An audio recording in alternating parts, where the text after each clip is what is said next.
Hello, good morning, everyone, and welcome. May I ask you to come probably a little bit closer so we could feel a little cozy? We're ready to get started. We have a couple people who have to do some opening remarks, special greetings, and we want to make sure that we accommodate that before we kickstart the program at 10:30.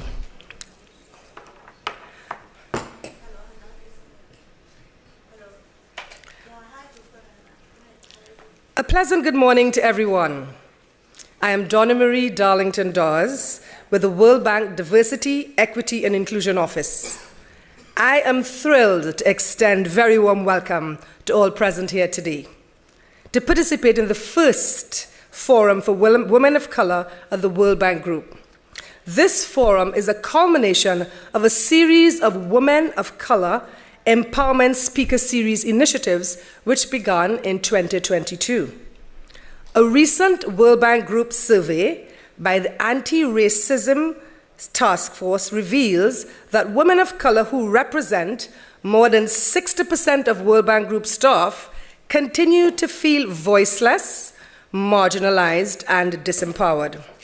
They still fear speaking up in public and asking for opportunities that are in line with their credentials and experience. In many cases, these women wear the cloak of conformity to adapt to what they refer to as the dominant culture. In order to disrupt this culture and move to one of empowerment that creates a more inclusive institution which reflects our member countries, this inaugural forum aims to offer a brave platform for women to share inspirational stories, explore effective strategies, and learn from accomplished women of color. They are also going to identify key solutions that addresses the challenges and potential barriers that they face. The theme for the forum is flipping the narrative and promoting inclusion. Today's session will unfold into lively discussions on exciting topics like optimizing voice, actualizing agency, fostering an abundant mindset, and allyship and action, engaging men and women. So thank you, men, for being in the audience. Very fancy titles and terminologies. We'll break them down for you later on. We will also experience a taste of our unique in-house talent with our TED-style presenters who will share stories and challenges that women of color face in the workplace. I invite you to also use this forum as an opportunity to connect and engage with new colleagues and strengthen ties with existing ones so that we can build a strong community where men and women work together to achieve success.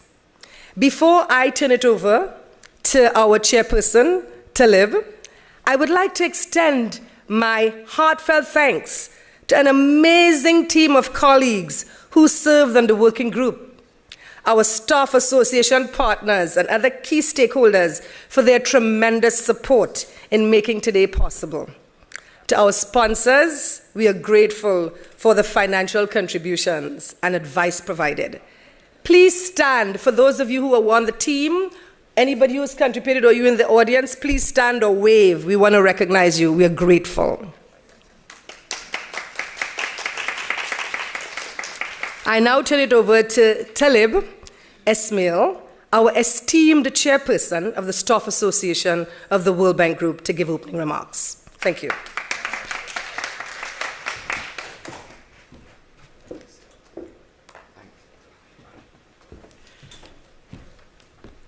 Good morning, everyone. As Donna Marie said, I'm Talib Ismail, the chair of the Staff Association, and I'd like to welcome you all to this Women of Color Forum. The Staff Association, and particularly the Diversity, Equity, Inclusion, and Belonging Working Group, are very proud to be co-sponsoring this event. It's really been the brainchild of the working group and others within the bank, so thank you very much for that. As Donna Marie said, there were a lot of things that came out of that task force on racism, and one of the data points that Donna Marie referred to is this large number of women of color who feel voiceless and marginalized. There's also a lot of other information that came from that task force and a whole host of recommendations, which the institution has been working on implementing, and they continue. So there were some 80 plus recommendations on those. And we, the Staff Association, are actively involved in actually ensuring that those recommendations are implemented and come to light. Collectively, we hope that will make a big difference. I believe the World Bank Group has shown in recent years that it is really trying to create this inclusive, equitable, and safe environment for all its employees. And we know that that safe environment is critical to maximizing the potential of all of our employees, and so that we can contribute to the bank's mission, even as it evolves as part of the evolution roadmap. So, as Donna Marie said, the real the objectives of this forum, the first of its kind, and hopefully, we can do others, is really to share inspirational stories and learn effective strategies from from accomplished women of color, and you will meet some of those today as we get into the TED Talks and the other panels. And really, it's bringing together women of color so that they can share their experiences, identify solutions and challenges and potential barriers that they face, and then to build a stronger sense of community across different women's networks within the bank. And there are many of those, because women have not been silent for all these years. They have been forming groups. So really, it's with that in mind that we put on this event and supported that. And I really want to thank Donna Marie, the DEIB working group, and the many people behind the scenes, because I know there are a lot of people involved in this. These kinds of events take a lot to put on. And they've been working very hard on it and have actually achieved a lot in a very short period of time. So thank you very much for that. By the way, I just want to do a little shout out for staff association working groups, right? These are, you don't have to be a member, although we really would encourage you to be a member to join one. But the working groups are really designed to help staff come together with a view to improving policies in their workplace. And this is an example of that kind of thing. If you're not yet part of a working group, please do join one. We really do. These are the workhorses of the Staff Association. And there are many other working groups, Single Parent Inclusion Network, Optimizing Work-Life Balance, and others. So I'm sure you can find career management. There are different ones. So I would really encourage you to get involved. And if you have ideas on how we can improve the workplace, please bring them. And if there isn't a working group that exists that fits the idea, please come to us and suggest creating a new one, because that's how we will collectively improve this organization.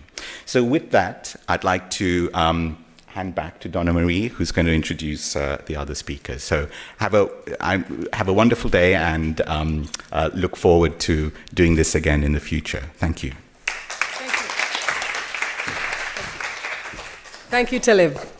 Oh, we have some in-house talent that's rare and unique, and today we're going to experience some of those. I have the opportunity to now introduce an in-house poet. Nadine Chapman joined the World Bank Group in 2000 as a mediation officer. Since then, she has held many positions in the area of mediation, human resources, legal, ethics, and internal justice. She now serves as the Internal Justice Mediation Services Manager. Nadine has several interests in poetry, traveling, and empowering women in general. She has a Bachelor's of Science in Psychology and a Juris Doctorate in Law. Welcome to the stage, Nadine Chapman.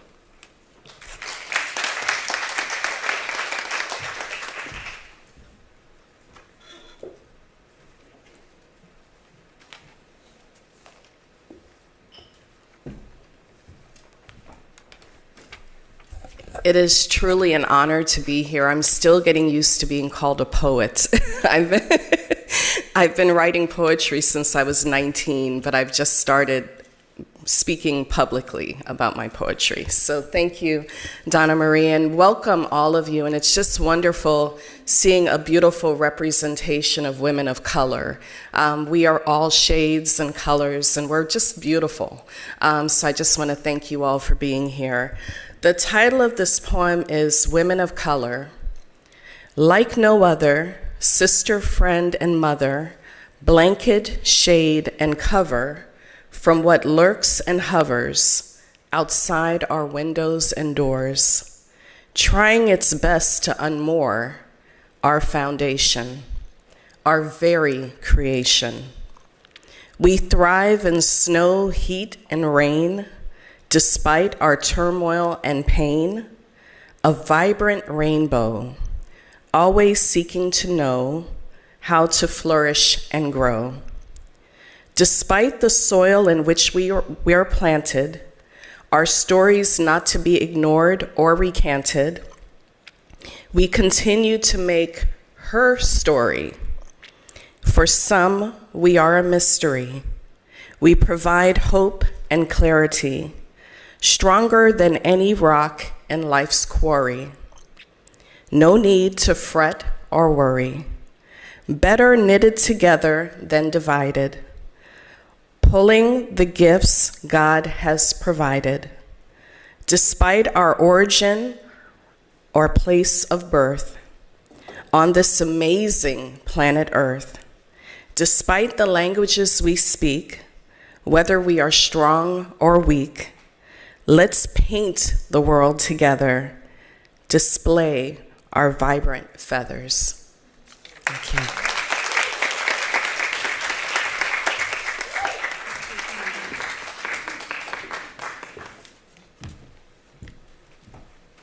Thank you, Nadine. I love painting the world together. I do have this opportunity of introducing a very special guest, Federico Galizia, who's just joined IFC as the Vice President of Risk and Finance. And he's going to bring a few greetings to us. He'll stand right where he is and bring a few greetings to the forum. Thank you.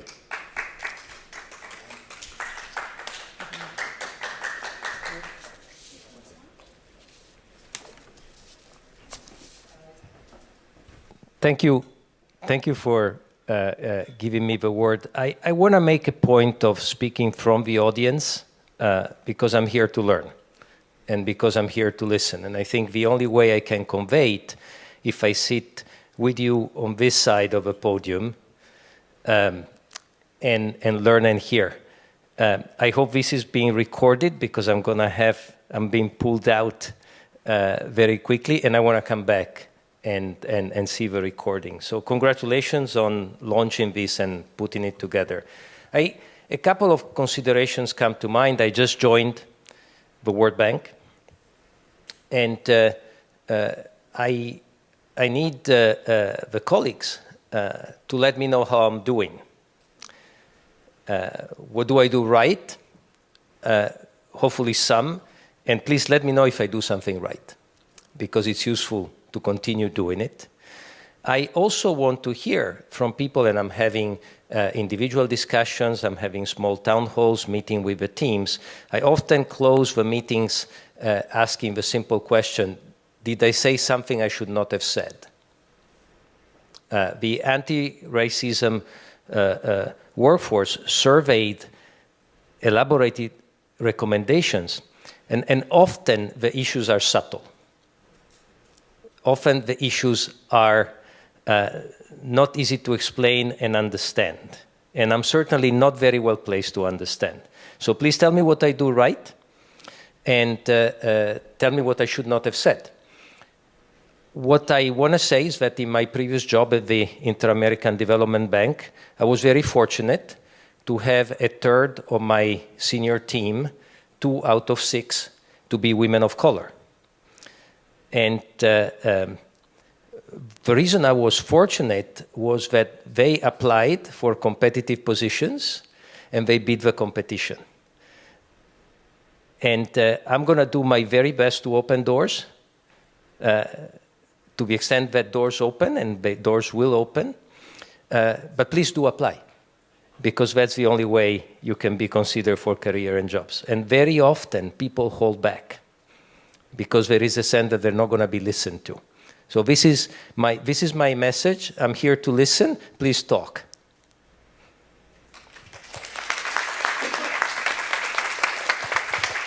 Grazie, Federico. Happy that you came, and thank you for those kind words. So I'm getting used to also being on the ground and talking from the audience.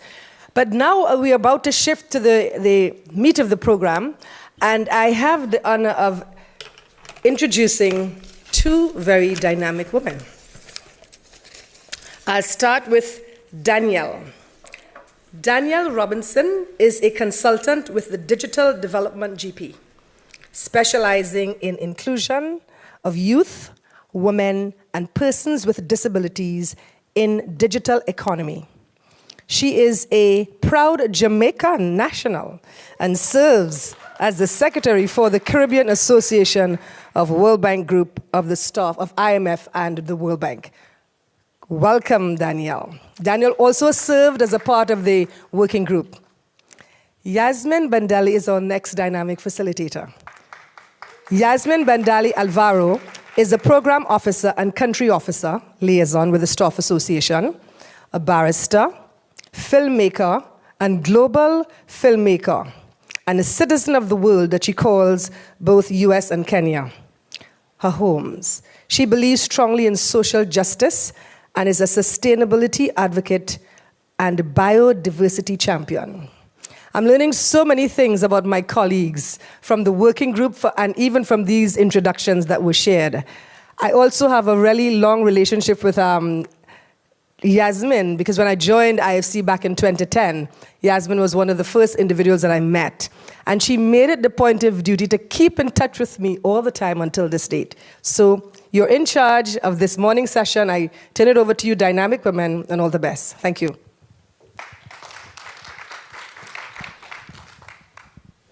Thank you. Oh, thank you so much, and welcome. Welcome to the Women of Color Forum, the first annual, we hope. And welcome to our morning panel. My name is Danielle Robinson, and I'll be co-moderating this session alongside my brilliant colleague, Yasmin Bandali Alvarado. It is our honor to welcome Bernice Chow here with us today.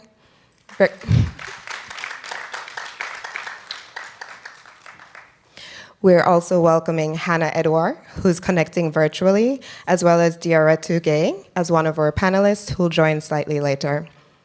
Together, they will share their perspectives and personal experiences, optimizing women's voices, actualizing women's agency, and fostering an abundance mindset in themselves and in women in their communities and networks.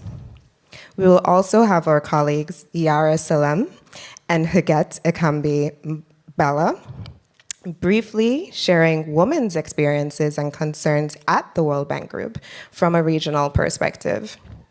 Following a moderated discussion with the panelists, we will have an audience Q&A session, so please hold your questions until that time. And we really hope that at the end of this discussion, you feel both inspired and mobilized, because promoting inclusion for women of color is more than a conversation, it is a call to action. With that, it is my great pleasure to kick us off by inviting Yara to the stage. Yara Salem is currently an advisor at EFI. She is the first Arab woman to become a country manager at the World Bank, and she is a leading figure in Palestine. Yara, welcome. Thank you. Thank you so much. I'm very happy actually to be here with you, and I would like to mention that I represent the Arab women and also the Arab Club in the bank. I would like to start by the story of Zaha Hadid. Zaha Hadid was a very famous Iraqi architect who is very well known for her futuristic design. Throughout her career, Zaha faced lots of problems, and she often spoke about encountering ignorance and resistance that were often unrecognized by those who perpetuated it. Zaha spoke about the unjust practices that she faced throughout her career as a woman and as an Arab. She said that most of these problems were brought about by her existence as an Arab woman. And she once said that the moment my womanness is accepted, my Arabness seems to be the problem. Zaha's story highlights the issue of intersectionality of racism and color. And also it highlights the incessant role that discrimination can play from systemic racism to subtle cues of colorism. Those two systems of discrimination based on race and color, they work in concert. Although they are distinct, however, they are inextricably linked. Let's take, for example, a light-skinned Arab woman in the West. This light-skinned woman might still face racism despite her light color. Let's take a dark-skinned Arab woman in the West. She might face racism for both her color and her race. So it is a simultaneous kind of discrimination. Now, these systems of discrimination, of course, have lots of implications in the workplace in terms of hiring, promotion, and overall representation in the workplace. Although it can be difficult to point to prejudice, however, the observation of many Arab women in the bank ranged when it comes to this issue, from covert and overt actions to subtle acts of injustice, and into also, in a way, outright acts of discrimination in many cases. There is a general sense of invisibility, whereby Arab women feel that they are not represented well in the institution, and they are not listened to, and that their messages don't seem to resonate. There is also a feeling that they are bypassed by promotion, and that the institutional backing is not that strong when it comes to their issues. However, this is not a story of defeat. On the contrary, it's a call for action. We believe we have the power to create a change and to push boundaries, and also to work together to make an equitable working place. Today, we are working together on identifying the challenges, recognizing them, and trying to address them. And that will lead us to work together to more just presentation of our narratives and our voices. So today, let's rise to the challenge. Let's rise to the challenge and try to flip the narrative. Let us continue the work of Zaha and many of us, and also other women all around the world who have become before us and who advocated for this cause. Let us push the boundaries and ensure that our workplace is reflective of the diversity and richness of our human experience as women of color in the bank. Thank you.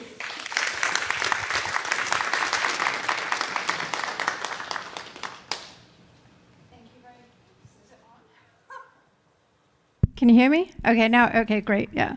Thank you so much all, and welcome everybody. So the first segment that we'll deal with today is optimizing voices. Now, optimizing voices means many different things, right? It could mean access to a platform through which someone's voice is heard, but also equally importantly, it means how the voice is conveyed. How and the platform also feature into diversity, equity, inclusion, and very importantly, belonging, which is the environment that we need. So to help us unpack some of these themes today, we have Bernice Chow, who's our first panelist. She is a mother, author, and co-founder of the nonprofit Asians in Advertising.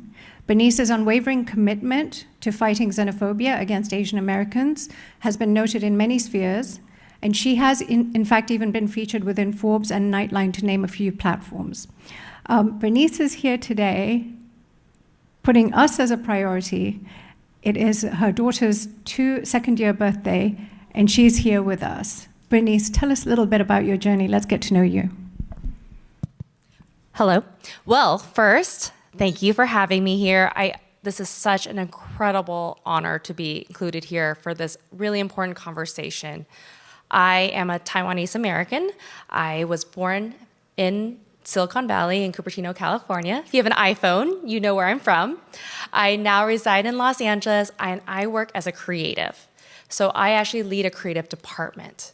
And I say this because this is very unique for someone that looks like me, because I am East Asian, and we prioritize very different careers. So whether that's lawyer, doctor, engineer, you get the point. What I'm doing is completely out there. However, I saw representation at a very pivotal moment of my career. My junior year of high school, I got to see a woman that was in charge that did this career. So I knew it was possible. And so this forum today is so wonderful because we are showing what is possible. We're showing each other what we can do and what kind of future we can build. And so I went into my career, going into advertising, and then I also reached back. I went to high schools, at-risk schools, talked to women, talked to people of color, trying to show them that this career was possible for them, to bring them into a space that did not have much diversity. I focused on my career up until a point where I was stuck. I was middle of my career, I couldn't see advancement, I definitely saw a ceiling, but I didn't realize it was a double pane ceiling. I realized that being a female made a ceiling, but I didn't realize that being as a woman of color was a secondary ceiling. And I was looking out there going, where is a community for someone like me? How can I learn if I've never had a mentor that looked like me or experienced what I've been through? And I've worked for one woman, and she wasn't even an advocate. So you can't think just because they're your manager and they're a woman that they should be an advocate. You have to find people that are championing the cause that have the same learned experience. And so when that didn't exist, I thought, what if I just created one? I know how to build a website. I can post on LinkedIn. And I found a great co-partner, and that's the co-author of my book, Jessalyn Lamb. She is actually the VP of DEI and Learning and Development. She was part of a lot of advocacy groups, a lot of working boards. And I was like, well, with my marketing creative skills that I've used for big brands that brought visibility to them, how can we bring visibility to our group? And we had a very short sprint where I made the website on a Saturday. She corrected everything on a Sunday. We launched it Monday, and we're like, if we get 20 people to sign up, that would be incredible. All these one-of-ones together in one room, really thinking about what we can do to push forward. And we were shocked. In 3 weeks, we got 650 signups. More people than I thought existed in this profession, because at most I worked with 4, and I live in Los Angeles. So you would think it would be very diverse there. And so we are now 2 years out, and we are 5,000, and we are global. Because what we've realized is this is not a localized problem. This is a prevailing problem everywhere. And so I'm really fortunate that after we started our organization, 7 months out, a publisher reached out to me and was like, have you ever thought about writing a book? I was like, maybe in the future. They were about today. This doesn't exist. There isn't a book out there that addresses API struggles with visibility. To be seen in the workplace, other cultures have advocated. We have to learn from them. We have to do what they have done for their communities. How can we do that within our communities if we've never talked about it? And so I say thank you for each picking up the book, but this book is for anybody that wants visibility. There's key takeaways for everybody in there, really actionable items. But we say this book is for everyone, but there's specific data in there why the API community needs to be seen and why they haven't been seen yet. Because there is a prevailing stereotype that Asians are doing fine. We've heard this model minority stereotype. They're successful, they're well-achieving, they're high-earning. And in the book, we talk about the data of why that is not true. This is a myth that was brought upon by the New York Times article by a sociologist named William Peterson. You see here, that is not someone of color that is also not a female. You see the problems right there. It's a 1966 article labeled Success Stories that justified in the rehabilitation of Japanese Americans back into society after internment camps. At the same time, we had Black civil activists out there demanding equity, racial equality. And so this was really used as a divisive movement to break our communities apart. And so that's why I'm really excited to be here today to talk about why we need to work together, how we can solve this by being all on the same page, how we can move forward in a way that we can all be seen. So hopefully my children, my 2-year-old, doesn't have to have this conversation later, right? And so I encourage that, build that community, build that world you want to see, join these working groups, and lean on one another. But thank you.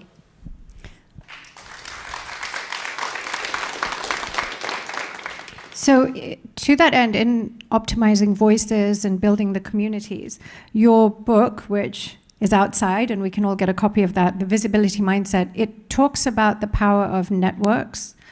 And there may be some hidden opportunities that perhaps we often miss. So to that end, just so that we're all on the same page, what could be viewed as a network? And once you find that network or community, how do you leverage that to optimize your voice? So first, I want to express why networking is important. So there's a stat from HubSpot that said 85% of jobs are filled through networking. CNBC says 70% of those jobs are not posted online. And I would like to add, a lot of times the jobs that are posted online, they already have a lead candidate. They're already 90% of the way through the process. So by the time you apply for it, that job is already not there. It doesn't exist. Especially the higher ranking you go, those are referrals.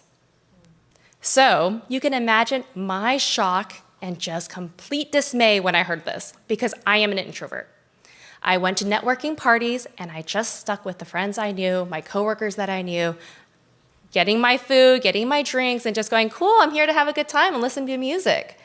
I never used these opportunities to go meet people, to meet the thought leaders in the room, to meet the speakers, to make those connections, to forge those bonds.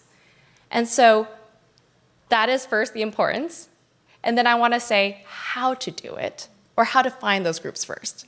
So first, how can you find these groups? You have to identify what you are looking for. There are so many groups out there, so many networks. What are you prioritizing? Are you a working mother that needs support on how to balance your life? Are you an executive or trying to move into an executive position? Or is it an interest? Maybe it's an interest. Maybe it's a hobby. So finding your very strong purpose, maybe it's public speaking. I heard earlier in a group that public speaking was a big deal, and there's specific groups for that too. So after you identify, then you can start looking. Then you can start asking. Then you can be like, Yasmin, do you have a referral for me for public speaking? And then there you can get really curated answers. And once you find them, don't be passive. Be an active participant. Go to the events, meet the people in the group, build connections, participate. Can you volunteer? Can you be a lead organizer so you're definitely involved? You can find ways to really be an active member in these networking. Another way you can go about this is use social networks. And particularly LinkedIn is something that I'm very active on. I can find very specific people outside my vertical, outside my immediate group, very targeted. And I did this when I realized I've never worked for a woman of color. I went on LinkedIn, I just searched. I was like, okay, who's out there? What's the network? Do I know someone that knows them? No? Okay, I'm just gonna send them a LinkedIn message.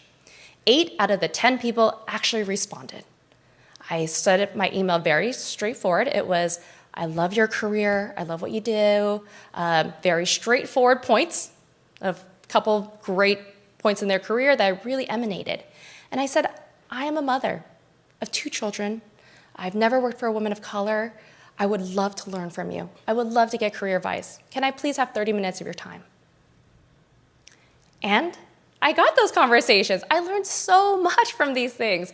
And I would say, on top of that, make this a continual effort. Forge this connection. This is a two-way street. You want to also be helpful for this person. What can you add to this person's life? It shouldn't be just a take. It should be a mutual respect.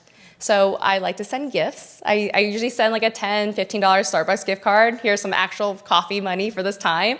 I'll send a plant even. I'll be like, thank you so much. I hope this brightens your home. And I will attend their talks. If I see them post a talk online, especially if it's virtual, I can make time for that.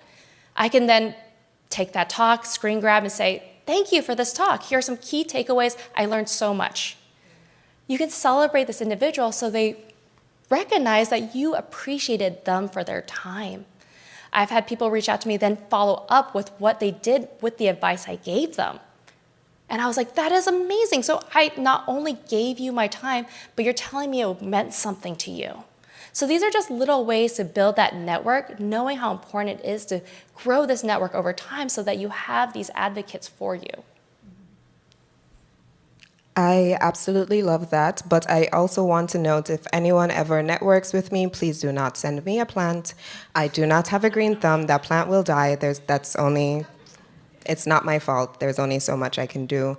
But also, related to networking within, one organization, within one corporate environment, there's also, we talk about diversity, equity, inclusion, but there's also the sense of belonging, right? And it's so hard to not be passive, but to be active when you don't feel that sense of belonging. And so, women of color can be included on an email chain, you can be included in a meeting invite, but those efforts really fall short if there's not a really well-curated sense of belonging.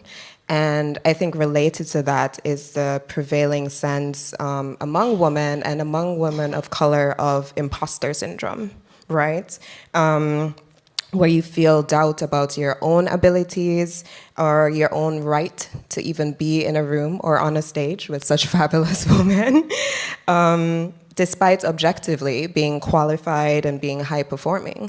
So I would love to know what you think, what's the relationship you see between that sense of belonging, that concept of imposter syndrome, and how, as women of color, we can kind of overcome that internally and structurally to optimize our voices. I'm going to take a poll of the room. How many in here suffer from imposter syndrome? Even just a little bit. So I want you to take a look around. You are in good company. A lot of us feel this way. And one of my heroes, Michelle Obama, she talks about this a lot. She talks about, hey, one of her very famous quotes, I love this, I always remember this one. And she says, I probably have been in the most important rooms with the most important people in the world. They're not that smart. So, imposter syndrome is a real thing. It's really hard. We have high expectations for ourselves, especially of women of color. We work extra hard. We feel that we should just be privileged to be in the rooms that we are given. And this is a thing that I struggle with. But there's little things that we can do to combat this at a much earlier stage. So before, when I got bad feedback or slightly negative, not even in the world of bad, maybe it's just slightly mediocre comments, I would feel a dread. I would mull over it. That imposter syndrome would just wave over me.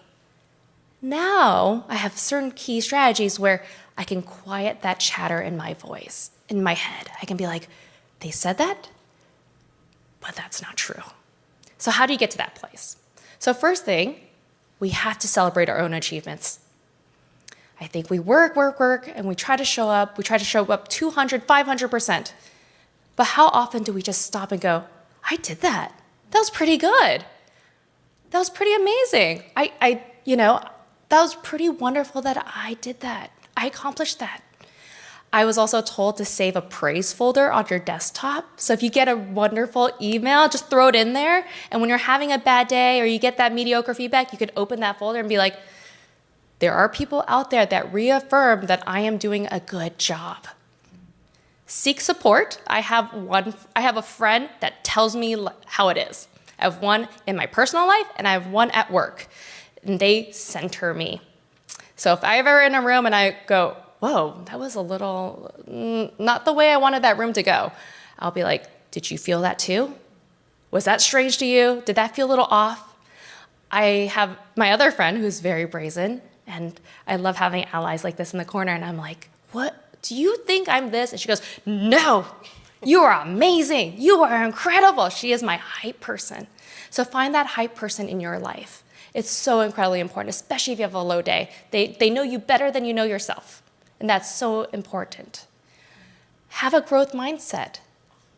Go, okay, cool. That was great feedback, interesting. What can I learn from that? So instead of mistakes welling up like I will be destroyed forever, it goes, okay, they said my presentation skills weren't great. Who can I talk to learn this? What club can I join? How can I make the next several meetings focused on this so that I can learn from this and be better at this? So these are just 3 very simple ways to combat that imposter syndrome in your mind, that chatter, because you are enough. You're here.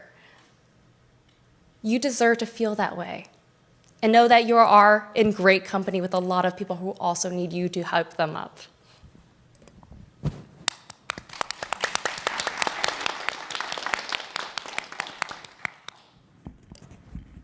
So I think now we're moving on to the next segment, and I would now like to invite Huguette. Please give it up. Oh, first of all, thank you, Bernice. What did I say? Thank you, Bernice. We'd now like to invite Huguette. Huguette, would you come up to the podium, or would you feel more comfortable? Because she's so beautifully tall. Happy standing. So Huguette Akambi-Mbella is an internal control specialist at IFC. She's from Cameroon, passionate about expanding financial inclusion and all things art-related. Huguette, over to you. Good morning, everyone.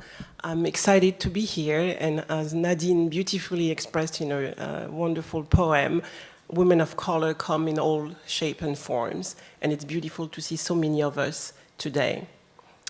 So while we're here to explore the challenges and stereotypes facing women of color at the World Bank, first I would like to acknowledge progress we've made. We noted stride in establishing the Anti-Racism Taskforce, in endorsing Anti-Racism Charter, appointing African women to key managerial positions at the World Bank Group. And we're grateful. Clearly, the world, our institution, as the world around us, has evolved.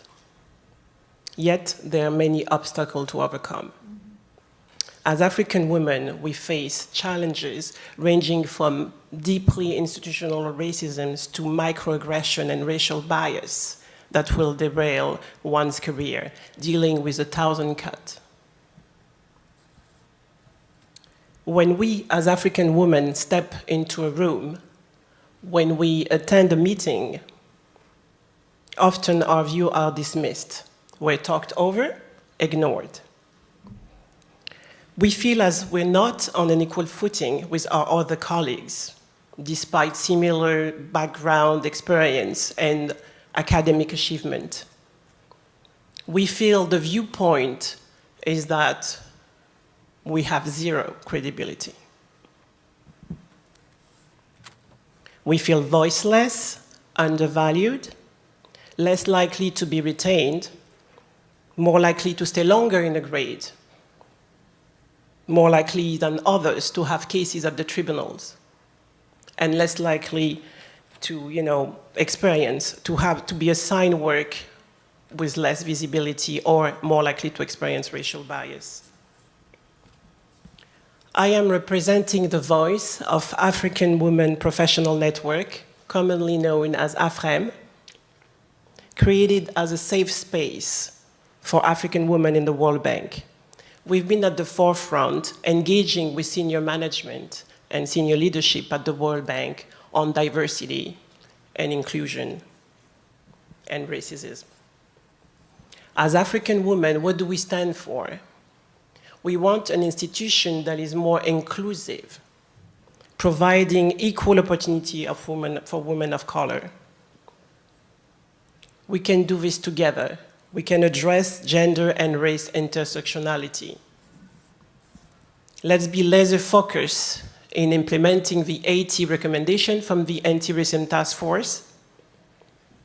Let's dive deeper, where we can make more effort, where more effort is needed. Let's continue to engage on creating safe space, fighting discrimination in all its forms. Seek accountability to the commitment of the Anti-Racism Taskforce. Let's provide an equal playing field for women of color within the bank.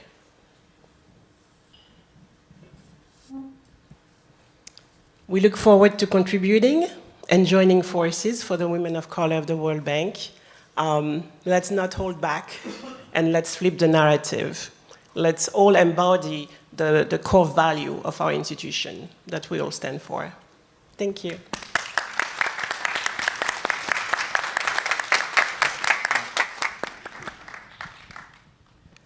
Thank you so much, Huguette. That brings us to our next segment, but very quickly I do want to welcome Diarra Gay to the stage. Thank you so much for joining us, Diarra.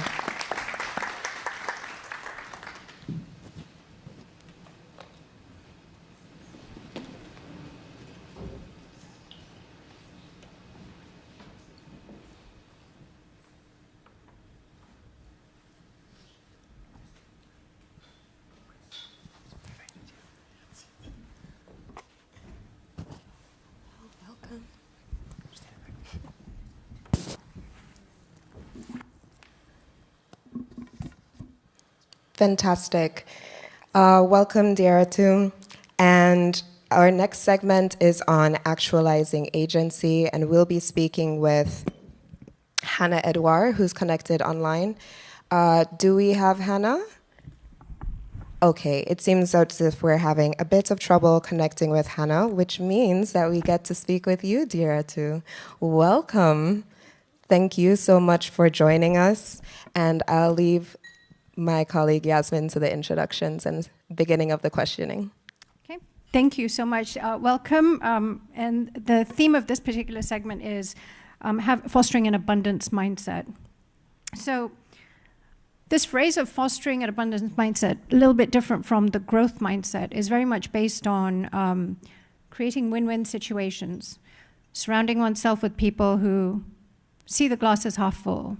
They see opportunities as opposed to limitations.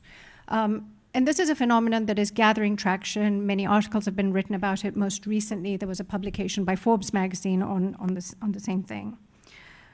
So to that end, we have Diarra. Diarra is family, so not much of an introduction is needed. She has had an illustrious career throughout the organization and currently is the VP of PAC, People and Culture. Diarra, before we begin going into the questions regarding an abundance mindset, perhaps you may spend a few minutes telling us about your journey within the institution and let us get to know you, your life, where were you born, what was an inspiration?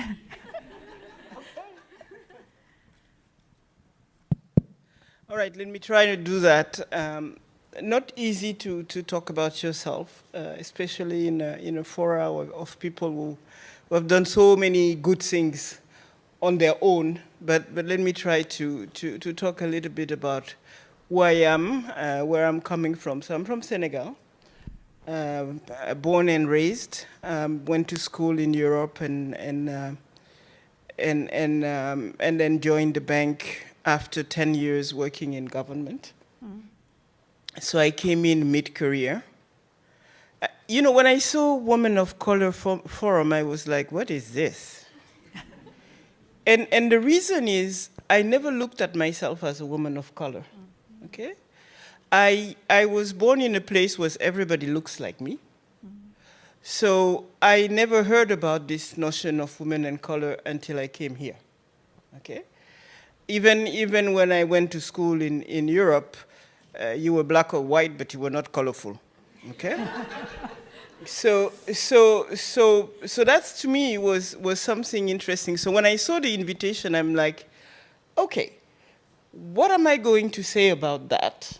And I know you have plenty of questions, so I will respond to that at some point. But I think part of my journey is about the fact that I never questioned who I was, okay? It's about the fact that I grew up in a family where we were very proud of who we were. I had a dad who really was very keen into having his daughter doing better than his boys, and actually we did. And pushing us and my dad always told me the sky is the limit, and you are your own limit. If you don't want it, or if you start thinking that you cannot, you will never do it. But if you believe in yourself, people will see you for who you are, you know, the limitless person, and the person that can go to every level.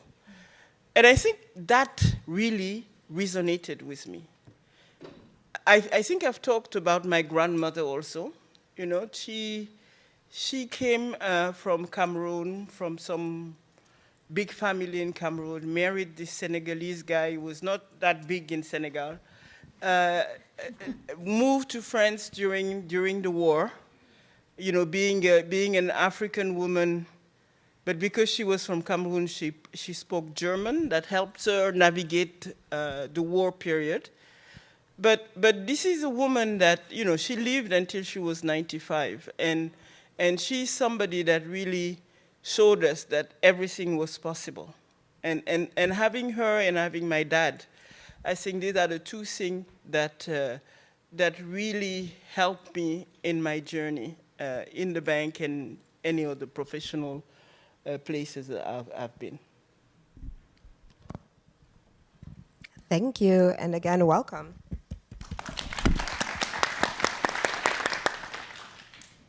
So let's jump right in. I know Human Resources recently rebranded within the World Bank Group to People and Cultures. And one of the aims of that change is really to highlight the value that the institution is placing on our human capital, and really for creating opportunities for growth for all staff. And so to start, would love to know from you, do we have an abundance in the workplace where we can have growth opportunities for all? And more specifically, what are some ways in which PAC is addressing women's career needs, career growth needs, and opportunities for advancement? Okay, I'm going to repeat myself again. I always say to people, your career is your own business. PAC is not going to design your career. PAC is not going to be telling you move from here to there. PAC is going to create an environment where you can ask questions, get guidance, but you will have to do it on your own. And anybody that thinks that anybody in the institution or any group of people in the institution are going to do it for you, you're wrong, okay? I spend a lot of my time, and anybody who wants to see me know my door is open, a lot of my time talking to people about career. And the only thing I do is advice. I'm not going to grab your hand and say, this is your next job. And what we want to do in PAC is make sure that when you need support and you need advice, you have the people around there to do that for you. But the rest is hard work, networking, talking to people, asking questions, and not expecting that because you've been here 10 years, you deserve a promotion. It doesn't work like that. Okay, so pivoting on to a little bit more about what's been alluded to earlier, which is, you know, some of the findings from the Task Force on Anti-Racism. As we know, there were 80 recommendations in Phase 1, and then there were several other recommendations in Phase 2 facing outwards. On the anti-racism, on the web page, intranet, you type in anti-racism / and you'll see a dashboard. And the dashboard has sort of some metrics in terms of the progress of the implementation with some of those recommendations. And I see that PAC has listed many as, you know, in progress, et cetera. Yeah. So part of that research from the Task Force on Anti-Racism had produced an infographic. And that infographic displayed our organizational hierarchy. That infographic showed gender at various levels within the organizational hierarchy. And it had used nationality as a proxy for race. So as we're still populating iCount to get data on race and what the population is, it had used nationality as a proxy because nationality was the only instrument we had at the time. So the output showed a correlation between where women are in the organizational hierarchy, and specifically there was a significant cluster of regional nationalities within the lower end of that spectrum. So that's our narrative. That's who we are, and the infographic is labeled who we are. Would you say that, A, we need to flip that narrative, and B, if so, how are managers, TTLs, and anybody with supervisory oversight incentivized in a way that demonstrates growth with equity and inclusion? So one, do we need to flip that narrative? Number two, how are we incentivizing our managers? Yeah, I think we need to flip the narrative. And you need to be in a world where people have equal opportunities to get to other jobs. So that is no doubt. We agree with that. Now the question is, why is it the way it is? And what can we do to make it, for it to happen differently? Now, it's very interesting. If you look at the bank when I joined, 20-some years ago, and the bank today, it's not the same bank at all. Okay? I remember sitting in meetings. I was a country economist. I would be the only female, let alone African female, okay, in those meeting rooms. Today, it's absolutely the opposite most of the time. It's not uncommon to get in a meeting where you have majority of women, including the chair, having those conversations. So we need to acknowledge the fact that things have changed, okay? That we're not where we want to be is something. But to give the impression that we have not moved, I mean, this is almost a revolution, I have to say, from where we were before. So let's celebrate that first, and let's work around what can we do to make it even better. And there are many things that we're doing, you know. We in shortlist, we try to do better. I think one of the things that I'm pushing for is that in shortlist committee that we have that diversity very clear. I had somebody that came to me last time, and she told me I was in an interview panel, in an interview discussion, and when I got into the room, I had a shock because nobody looked like me. Okay? So I was the only black person in that panel, which was 5 white male and 1 lady from Asia. Okay? So those kind of things we need to be careful and make sure that as we encourage people to grow and give them a chance, we need to make sure that we put them in a situation where they feel comfortable. Because she told me I was not comfortable. She actually made it in that interview, which was, but she was convinced she will never make it because of the nature of the panel. But she did. Okay. So to add, so Career Week is coming up soon. I've also seen the advertisements for that, so we'll be able to leverage some of the services that are being offered by PAC, and there's a whole event. I've seen it advertised. So to add a little bit more to that, so within the organization, on the conversation of career and growth, we have significant human capital, and we have a lot of talent that is untapped, and it exists. It's already here. It's inside the doors. People were interviewed. That's how they got in, because they have talent. But to tap further into that talent also requires us to look at the strengths of the individual. So beyond the resume, the title of the person within the organization, maybe someone gives a reference and says, yeah, they're good at something. Being good at something doesn't necessarily mean that that's your strength, right? Being good at something means that you might have adapted to a role because that was what was open, but your internal latent strength is actually what brings you to life. And to that end, it's been recognized in other industries. So 90% of Fortune 500 companies use a strengths finder to be able to identify the strengths of their staff, and then align them with the appropriate roles and growth opportunities.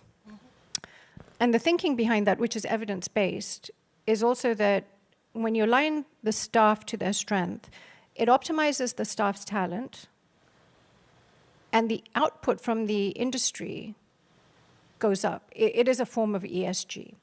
And not to do so is a weakness, right? So how can we better leverage our human capital to align strengths with the optimal roles that will naturally then foster those growth opportunities? Because that would create a win-win, which falls into this theme of abundance, because it's good for the individual and it's good for the institution. How are we doing that, since we know that other industries are doing this? That's a tough question. And I think the answer to that is that we are not doing it enough. Let's be honest. We're still in an environment where people grow because they are good technical person. So your strength is on technical, and before you know it, the next day you become a manager, and you're a bad manager because that's not your strength. Okay. And unfortunately, we haven't, and we're working on it. This is something we're looking into. I think one of the things that we're trying to see, and you will see it in the next round of performance evaluation, we're going to put more strength on behavior, especially for manager. Because it's very important to know that managing somebody has nothing to do with being the highest climate specialist in the room. And sometimes the one that is not the best specialist, I mean most of the time actually, is the best manager.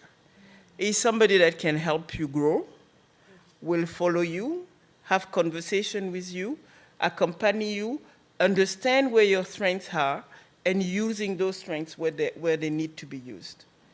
I have to say we're not there yet, and I'm being very honest. How are we going to do it? It's going to take a little bit more time. We are working on a series of things. You know, I've been here less than a year. The agenda is like every day I have a new thing that I'm like, oh, I need to do this one. And at some point you need to decide on where to go first and what are the things that will come maybe a little bit later. But I agree with you. You know, knowing the strengths of your people is what is going to get you to the next level. If you don't, you're missing a big thing. So we're working on it. But at this point, I'm very clear we're not there. Okay? Thank you for this. Just want to check on a technical question before we move to technical query before we move to questions that are coming in online and perhaps some from the floor. Were we able to get Hannah on the line? If confirming soon. So in the meantime, if I may just pivot to take a question that's come in online, sure, and then perhaps we can open it up from the floor. One that's come in is, as an administrative assistant, I've been overlooked for promotions and have seen many of those who come after me being promoted 3 times. How can we get evaluated in other ways to move up that corporate ladder?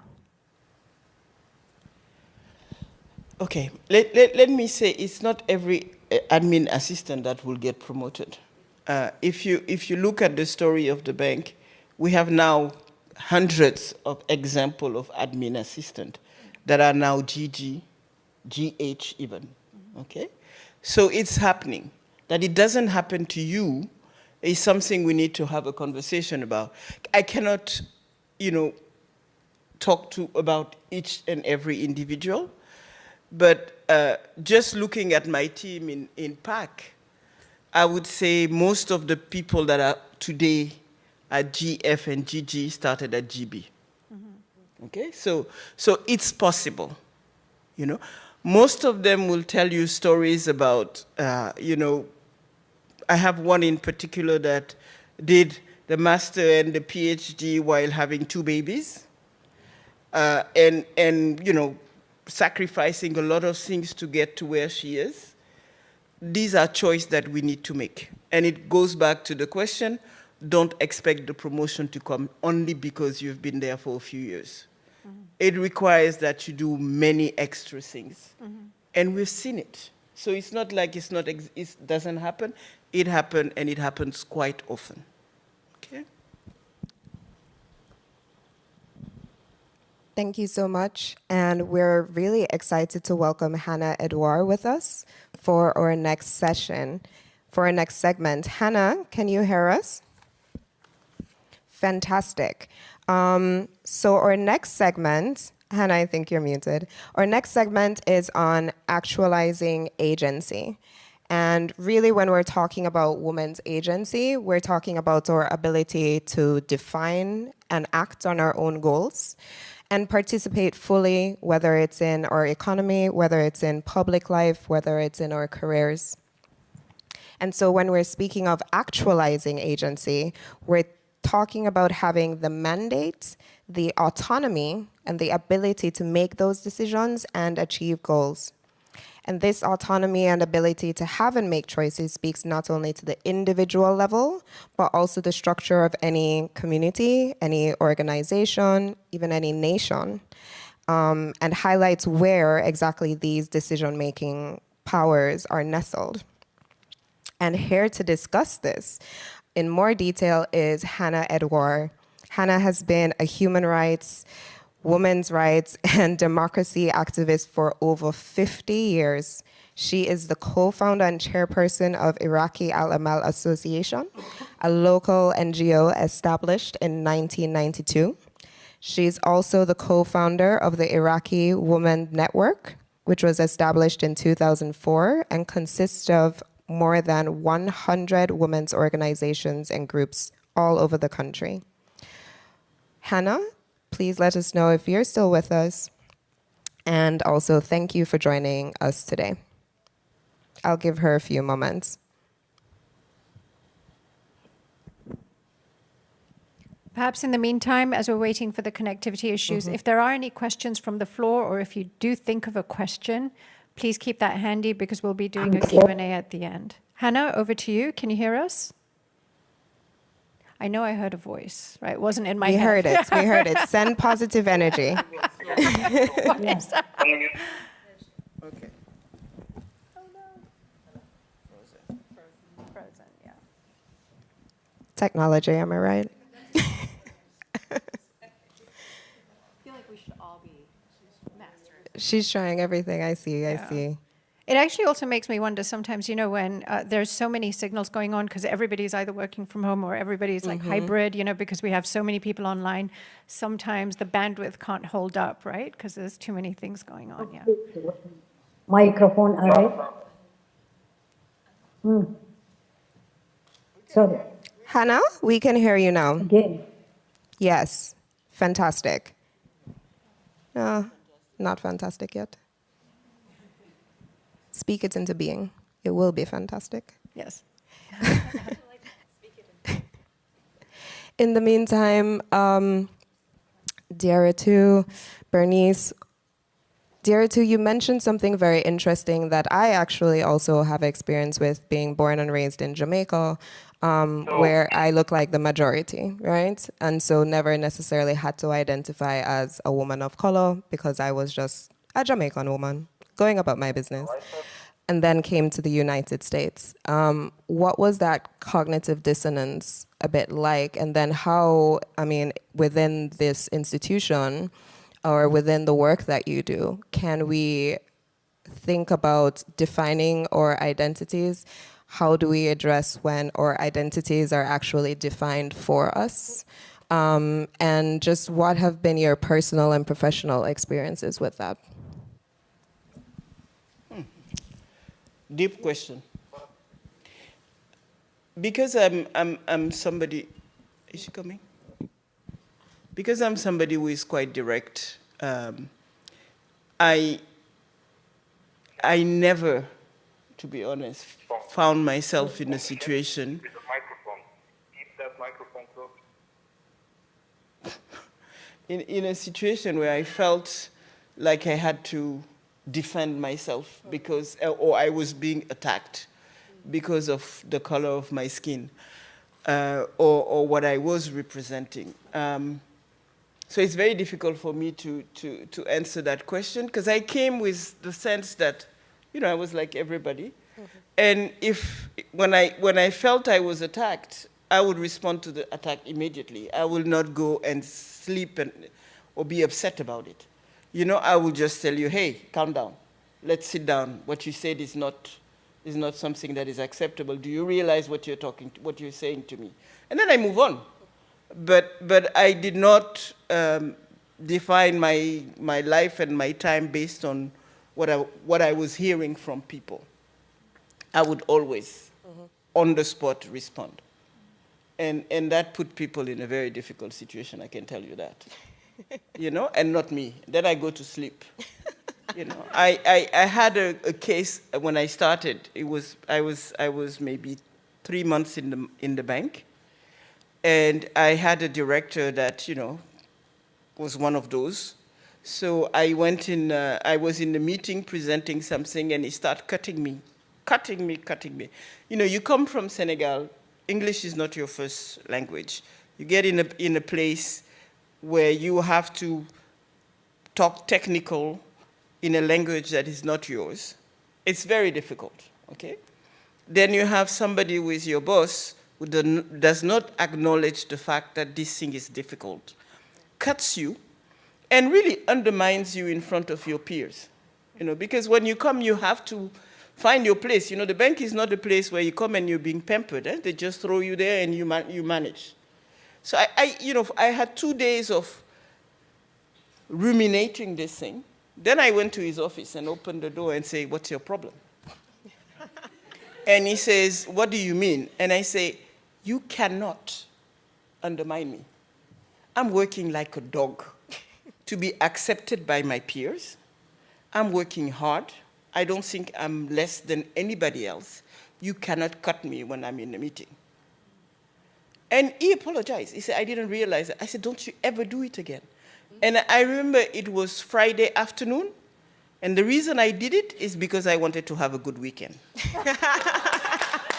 And that was the only reason I did it on a Friday. Okay? So I don't think you need to be ashamed or... People are different, I agree. Some people are more shy. I don't think I have that problem. I've never had it. Sometimes you really have to fight for yourself. And I don't think I've had any more of those such issues after that. I'm an STC, but I will maybe not try that approach. Let me tell you something. Let me tell you something. As an STC, you should. This is the time when you go and you may not have to. Me, I open the door like this. You don't do that. Okay. So I need to talk to you. Mm-hmm. I know I'm an STC, but I've seen this and this, and it's really put me in a very difficult situation, and I need your help. Team, I am going to report back. Okay. Bernice, would you like to add? Hello. Yes, I would actually love to answer this question because I grew up, I'm born American. I grew up in the Bay Area. There's a lot of people that look like me. And I never realized I was different, or I never thought I was different. It wasn't until I got to the workplace where it started looking different. And I still didn't know I was different. I was like, I can always show up. I can be seen. And I started realizing when I started accepting my difference, I could actually have that learner aspect to myself. Because for some of you in the room, that there are very strong tendencies in East Asian culture. So I was taught by my parents who came to this country to assimilate. So my parents, first thing, they got on the airplane, they were already planning out their new American names, like blend in, right? So when I grew up, and still I'm very mature now, I'm turning 40 this year, and my dad still asks me, can you speak well? Do you speak without an accent? I'm American, why would I have an accent? Do you use big words? I'm like, well, shouldn't my thought matter? But these expectations are true because culturally we're not seen as that, but we have to recognize these barriers. We have spent so long bringing or past countries' cultures with us, where assimilation was the normal. We come from war-torn countries where you're supposed to be on the level. And so I'm not taught to go into a room and go advocate for myself. That makes me think I'm gonna get fired. And I like to really, share this idiom. We like to say in America, the squeaky wheel gets the grease. My culture, the loudest duck gets shot. The tallest bamboo gets cut. The tallest nail gets hammered down. So when I go, I need a raise, I'm overdue. If I say, hey, what's going on, person, I think I'm gonna get fired. Anytime I get called into a manager's office that I don't know about, I'm like, oh my gosh, what did I do? Because we're not taught to show up in these ways. I was not taught to go into a room and just speak, to brainstorm, to cut in there, to share my ideas. I was taught to not speak unless I had something perfect to say. And I always give this comparison when I bring home a test to my parents, and I'd be like, I got an A, 99%. What did my dad go? Where's the other percent? Right? Yes. 100%. How many other people got 100%? My goodness. Maybe it was too easy. That's why you got 100%. And so this idea of showing up, being proud of my ideas, being confident to share at the moment at a whim was very hard for me. So recognizing these cultural things that I grew up with that could be barriers and understanding what is appreciated as success or as a manager helped me really recognize where my career skill gaps were. So I found this as a benefit to really own my space, own my culture, be proud of it, but also see where it makes sense to improve or to add on.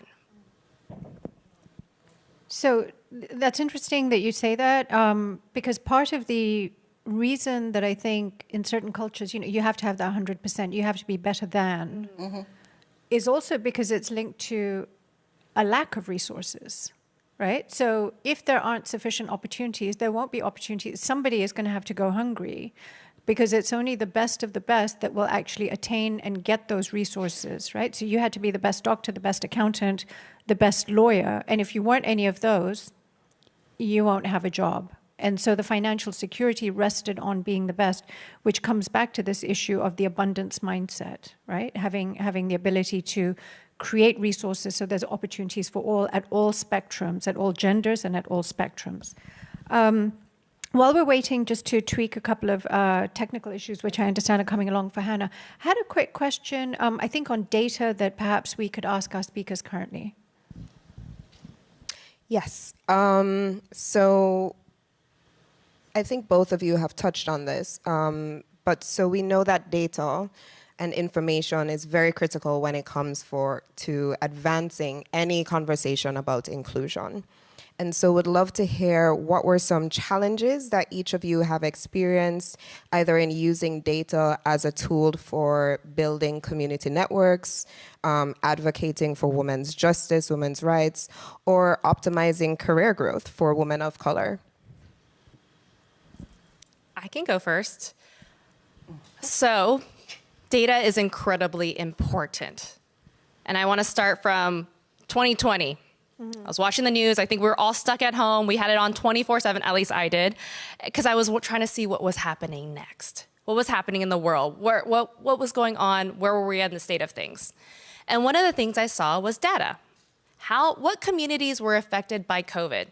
And it was white, Black, Hispanic.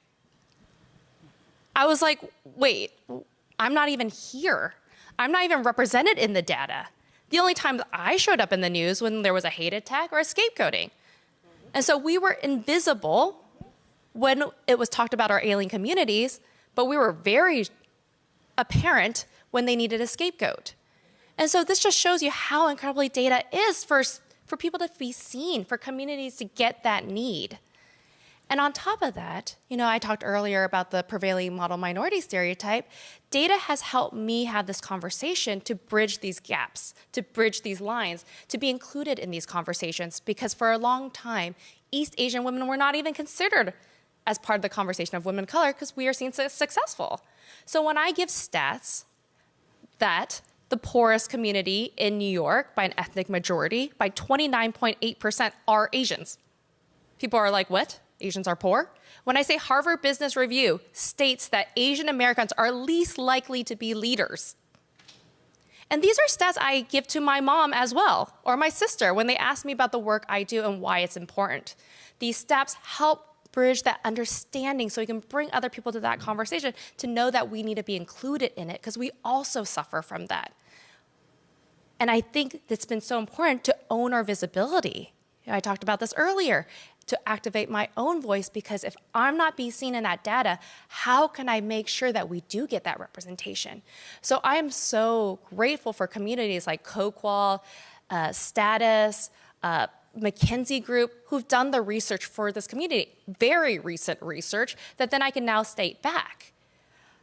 I also really like this statistic where they say 80% of Asian American women feel like they fundamentally don't belong in the room.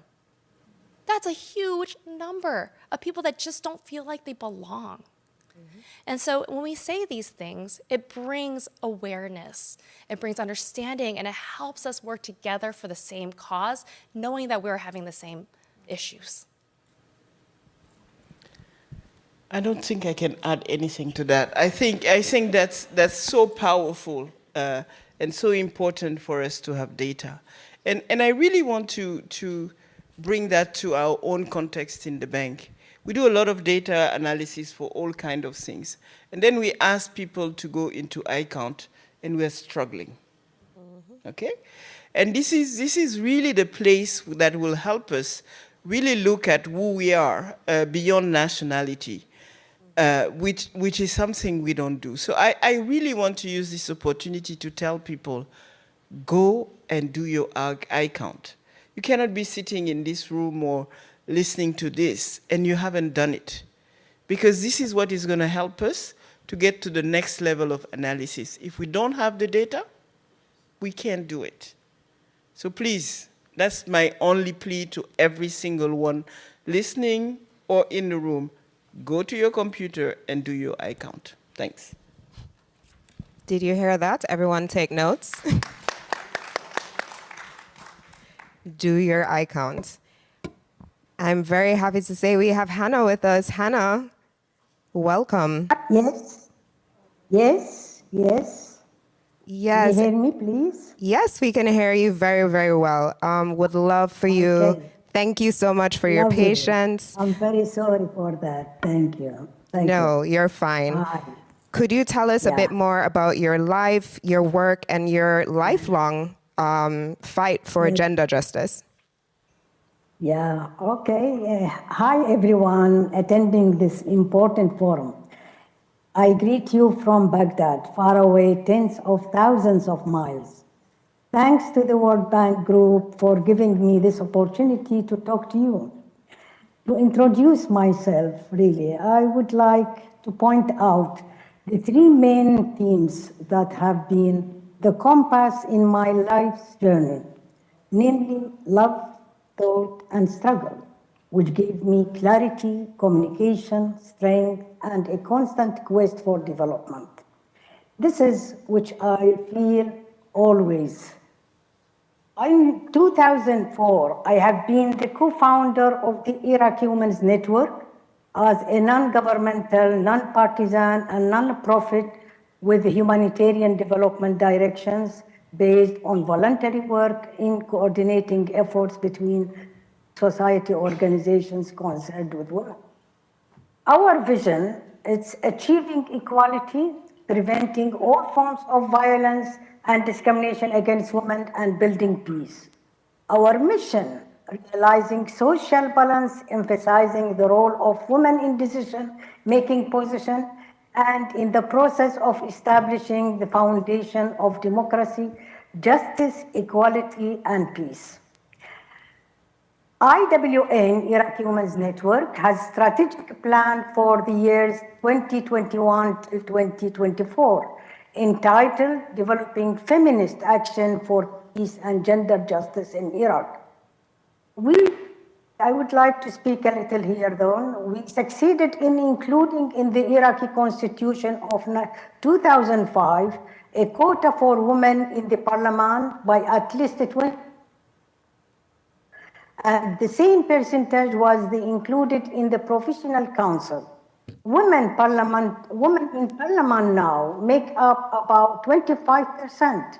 However, most female MPs of members of professional councils are not up to take the task of defending women's rights and interests, unfortunately. We succeeded in recognition of our constitution and legislation that Iraqi women married to foreigners have the right to pass on Iraqi nationality to their children.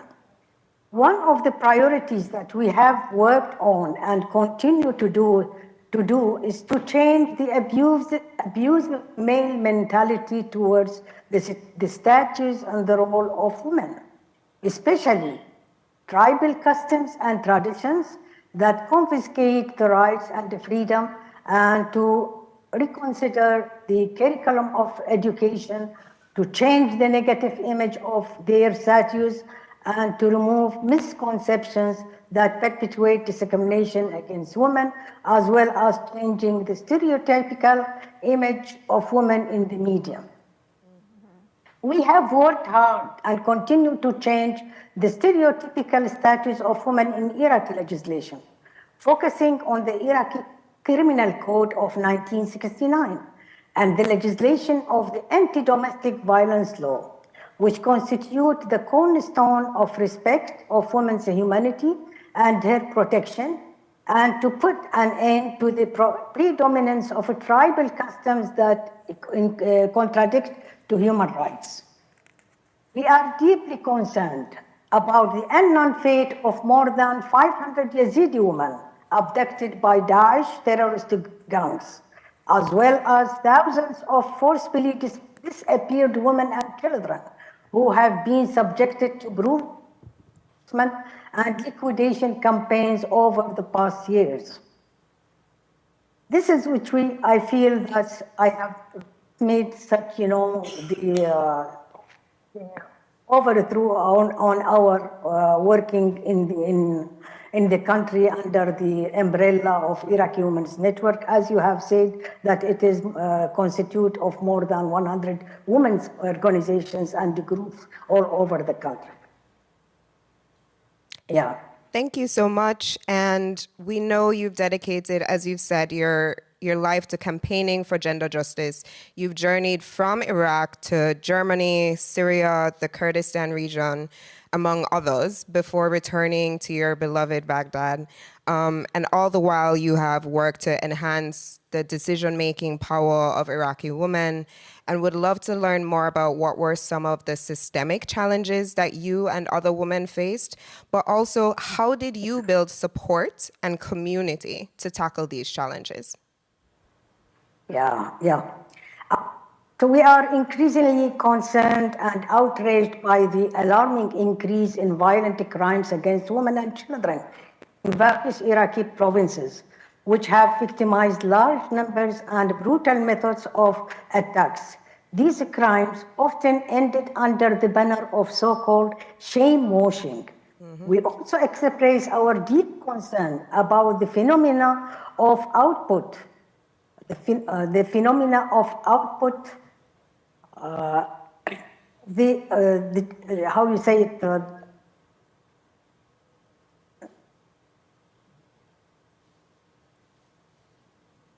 and the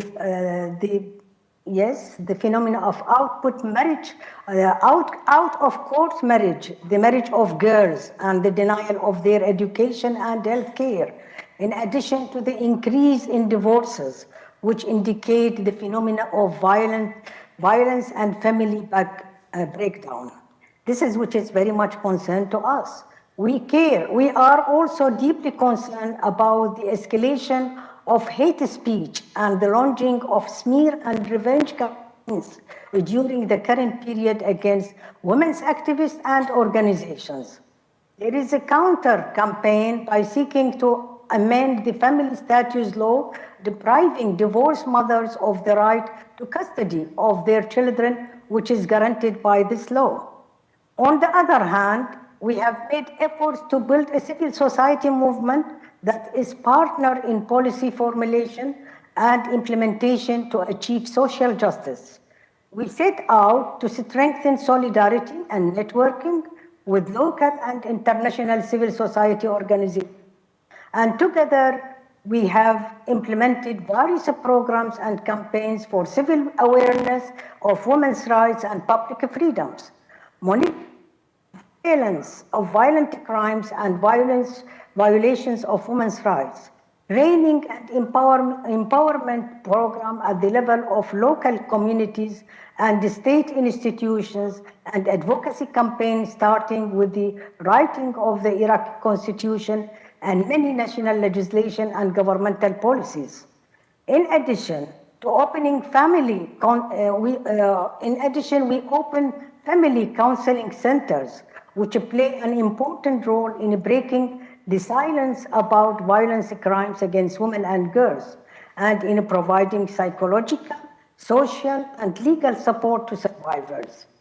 In my opinion, this escalation of anti-feminism, this escalation is linked to the weak political will of the ruling class in Iraq towards women's issue, and the fragility of the rule of law in Iraq. The weakness of the judicial system has contributed to impunity for the perpetrators of these crimes. The ignorance of most our women for their loss of financial support, financial resources to access to justice. In addition to rampant corruption in state institutions. This is what we feel now. It is really the challenges that we are heading, and we are trying, to work on these issues. But anyhow, I would like to say now, after 2 decades of the fall of Saddam Hussein regime, I remain steadfast in my belief in gender justice and peace and building peace. I'm optimistic. You wonder that, but I feel that the civil society movement has grown and spread among young women and men. I am overwhelmed with joy and anxiety when I see young women leading demonstrations in various squares of the country, chanting, "Women's voice is a revolution."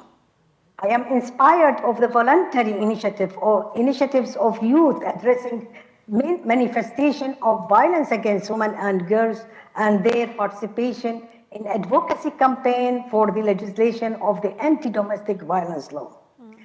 These are the features of change made by struggles of women and convoys of supporting thinkers, intertwined with the determination of the millennial generation, with whom we are proud, and by them the future of Iraq will be shining. Yeah.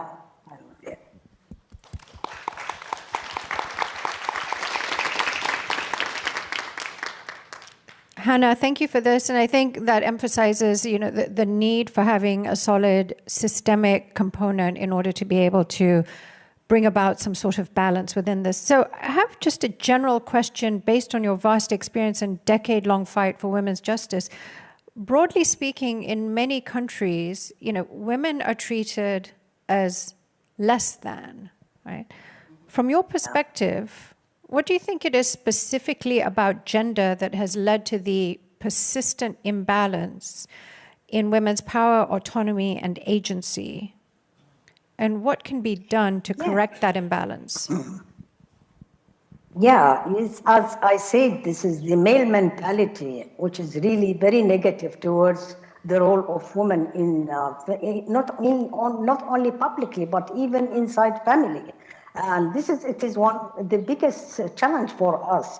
When you can see now, member of parliament, she can decide upon the destiny of her people.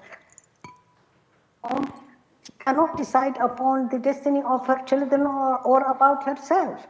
So this is one of the very essential things that when we speak about, that woman inside family, she has to have her, to have her voice listened, or to have her role being recognized as, partners with her husband or with her family. It is the first things which I feel that we have that should be changed.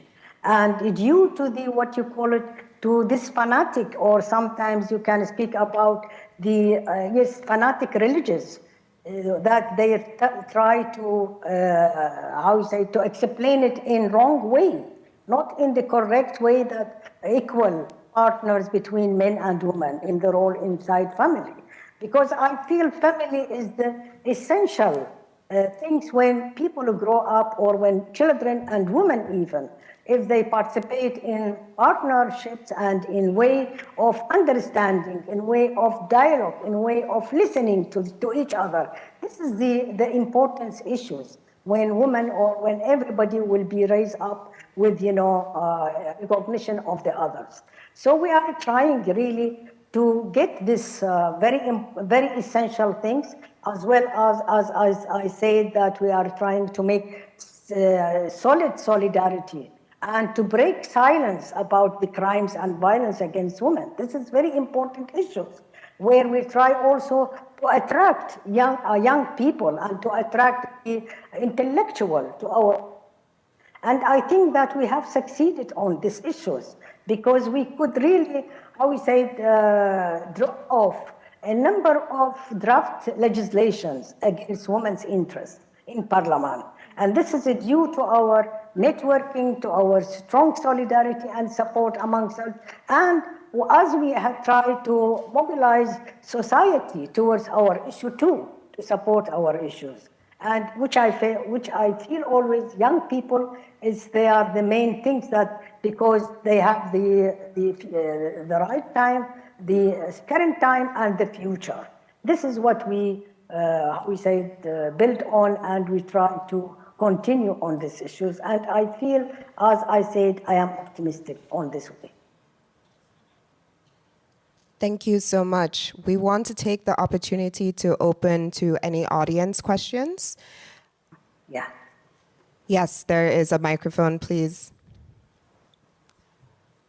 We'll take perhaps 2 questions, and we do... Thank you very much. 3 questions. We encourage you to keep them short. Yes, and thank direct. you. I'd like to start by thanking Darietu for always showing up. You've never shied away to show up. Not every VP would be here with 30 people in the audience, but you've always showed up. Thank you. And thank you for being comfortable in your own skin. It provides a very good, visual that you're comfortable, and that doesn't mean that you haven't had some scares along the way. So thank you. And thank you for always addressing these issues head on. You've never shied away from it. You've never been embarrassed by it. I've never seen you cringe, regardless of what the topic was. So I'd like to thank you. But I do have 2 questions for you, Darietu, as the head of the pack. Now, on the one side, my experience over the years is you do get to a situation, which I think is what's going on, where people are resigned. There's a sense of despondency, and they don't want to engage anymore, because it's like, okay, I count. What else is going to come to me from my count? What do I benefit from going to this forum? They're just tired. They're resigned to whatever it is in the brain. How do you deal with that sense of despondency and resignation, that nothing could either change, or that is just a whatever? We're just trying to do what we normally do so that we look like a good institution, but not because we really want to make deep changes that could have impact over time. That's a major issue. On the other hand, how do you deal with managers or people who think that either a woman of color or someone from another culture could be as good as they look on paper? I've had to deal with this, where people say, how come you speak so well? And I say, well, I've got 3 master's degrees and a doctorate. And God help me if I can't speak well after going through all that process. I would have wasted a lot of money and time. So I've had people, say to me, wow, the other day somebody said, when you came to ECA and I saw your profile, I said, how could she have worked on 100 operations? But after watching you speak, now I know it's true. You're fantastic. So this is what we have to deal with, that people see our resumes and they think we are just too good to be true. But then they see the resume of someone else who has the same profile, and they say, wow, she's got a master's degree in education, she's got a master's degree in public health, she's got an MIPP, she's a doctor of international affairs from SAIS. This person is good. So how do we deal with that kind of tension of the resignation and the tiredness? I'm just tired, I'll just go through it, whatever. and also people acknowledging when they see our resumes that we're really good. It's not a make-believe. We're good as we are on paper. We're not just trying to kind of inflate. How do you deal with that psychology with your managers? Thank you. Thank you. Should I quickly answer? Yes. Okay. Before I forget, because I didn't. Yeah. Microphone. No, Thanks, yeah, Bernice. sorry. No, I have mine. So the resignation, for me, it's just terrible, because I would not do that. You know, I think part of who we are, and because of the work we do, is for us to always be up. You cannot let it down. You don't have the right to resign and decide that, okay, I'm tired, so I'm gonna let it happen. In that case, it's better to leave. I don't think I have never felt I was so down that I would let go. I will just go and fight again. You need to find that little thing that will ignite you and make you do what you need to do. Now, on being good, hey, girl, show up. You know, if you've done it, people need to know you've done it. And if they doubt, you will show them every day that you're the best. And at the end of the day, they will know that. You know, you cannot stop bias. There's some people that are biased, poor guys or poor lady, but continue to be who you are, and don't never doubt the fact that you're good if you know you're good.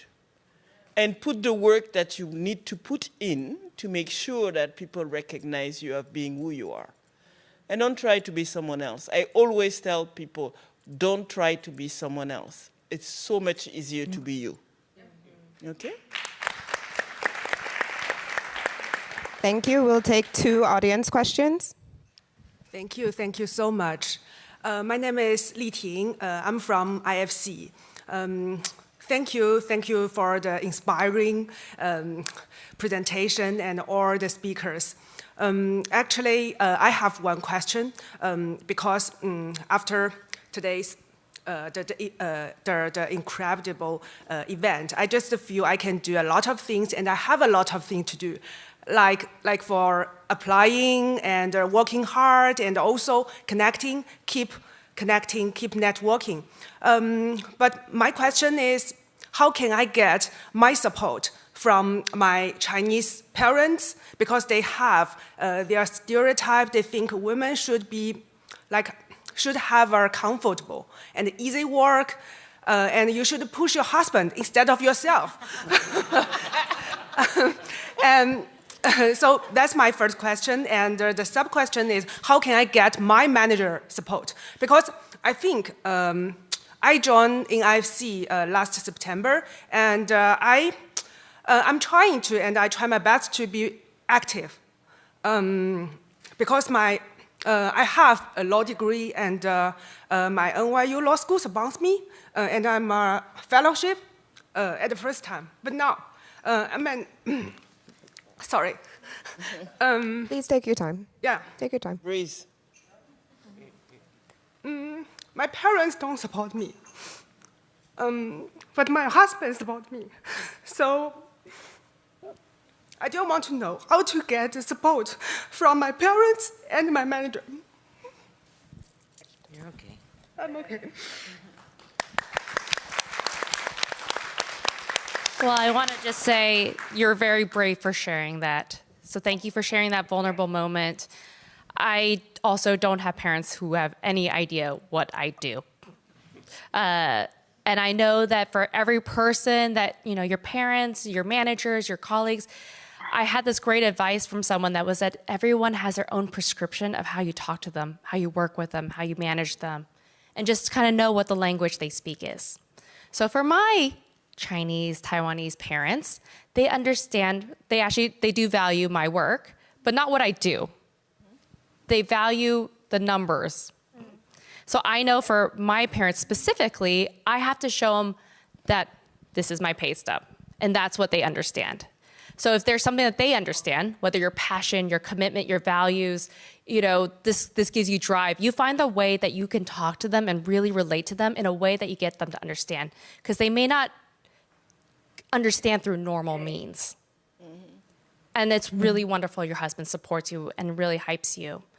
As for managers, I have found that culturally, I just expected my managers to know what they're doing. And we heard earlier, not every manager is a good manager. Let's remember that. A lot of them got to those positions because they were good at their job, or they were lobbying for it, or they networked for it. So they may not know what you need, what your strengths are, and how to really uplift you. So it's our job, and I know it's really uncomfortable culturally to do so, but to ask for it, to let it be known, to let them know what your skill that you're bringing, that you want to get better at, helps everybody on the team. It helps the work. You're not doing this just to advance, you're doing this to improve yourself, so you want these opportunities, and what these opportunities are, lay out a plan for them. I've gone to my managers with like, this is my 6-month plan. This is my 30 plan. This is what I'm gonna do for my next couple milestones, what you're gonna see from me at my next check-in. I've taken the lead. I will put time on their calendars. I'll put reoccurring invites. I have met certain people where I'm just like, you're inspirational. Will you be my mentor? I just asked for it because maybe they didn't assume that I needed that. And I think that's the hardest part, is to not think that people just can look inside us and know what we need.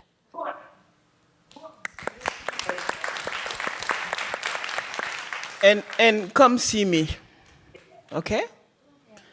Come see me, let's have a conversation, because I want you to be happy at what you're doing. And if I cannot solve the parent, I will solve the manager, okay? Love it. Thank you. Next question. Thank you. My name is Emiko Todoroki. I'm East Asian Women's Network President.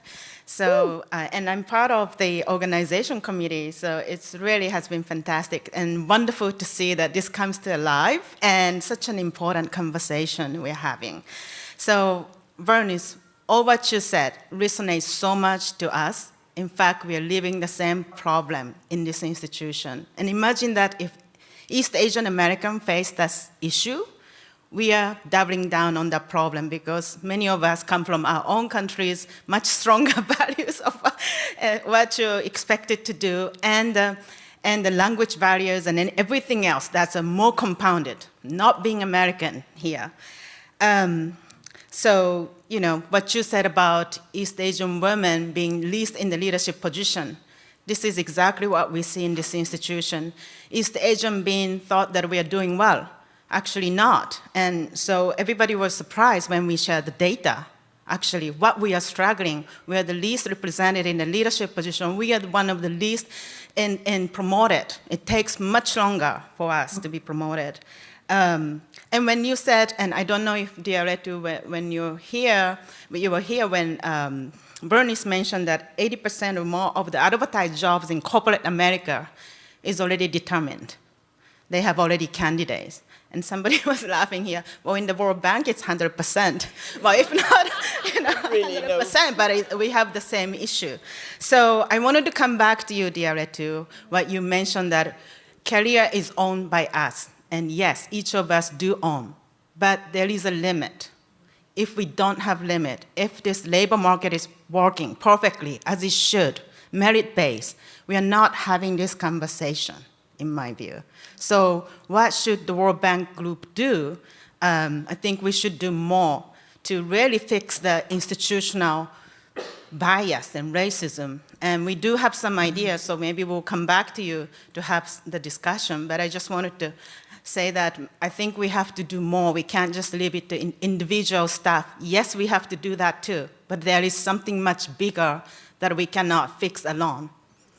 I fully agree with that. And I have to say, your network is doing so well in the institution that we are really listening. Everybody in my team knows that whenever there is something going on, I'm always asking what is happening with East Asian women. Where are they in the list? Why don't we have them? And I think senior management is very much aware. and this is a matter of the last year or two, huh? I think you've been doing quite a good work in raising awareness, and I think it starts there. And we'll continue to work, and I'll be very happy to have a conversation and listen to your ideas. I tell everybody, it's true, my door is open, okay? And I have a Friday, which is only for people that want to talk to me. I don't take any other meetings on Friday.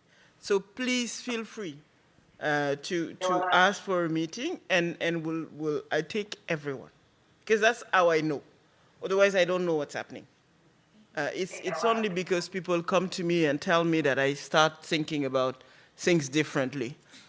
Otherwise, I will not be able to know. So please, okay? I'll be happy to see you. I'm conscious of time. We have one question on the floor, and I have one question as well that was submitted online. It's directed to Hannah. Hannah, what's your advice for balancing cultural norms with women's rights and human rights? So, respect for cultural norms while also advancing and advocating for women's rights. Yeah, because I think that women's rights is really, is very, how to say it, connected with the human rights issues. It is very, and we cannot make it, how we say it, in contradict with it. In fact, women's rights is very essential part of human rights. So that's what we can mobilize people about it too. When we speak about our rights, is we cannot, the Constitution is speaking about both women and men. And it is all of them, they can really, as Iraq is committed to international human rights conventions, so it should be applied for all. And this is what is our argument also with our people, and especially with the opposition party. And it is essential when we speak now with young people, they understood it very well. And with women also, and even with many of these intellectuals, they stand with us because of this issue. They understand it very well, that it is very well connected, and the human rights issues is one issue for all, women and men. But when we speak about, decades of, how we say, the brutal or oppressions against women, it's also we focus on current situation. We focus on the crimes daily going on against women and girls, where people frightened about the fate of their daughters, the fates of their children, and so on. And this is where I can see that our argument make more rationalized for the people understanding. Thank you so much. I'm cognizant of time, so our final question on the floor. Thank you. Hello, everyone. Thank you for this event. My name is Teresa Leiva. I am with the Race Equity Office since since October. So I'm very new to the bank, but I am very proud of being here in this event. And I wrote a few words because, as you were saying, sometimes it's best to write first when you're going to speak in a language that is not your language. So forgive me for reading something that I wrote and maybe can be helpful for anyone or for someone. I think we need to kiss subalternity goodbye. And I think we are not just deserving to be visible or to have a place at the table. We need to lead that table. But to be able to do that, we said during the conversation, maybe we weren't brought to do that. But we need to convince ourselves that self-agency, self-advocacy needs to be built from your heart and from your belly in my culture. So no one can best advocate for your capacities, for my capacities. No one can best explain my formal and traditional knowledge that should be also recognized everywhere. And no one can know my worth best than myself. So let's move it forward. Thank you.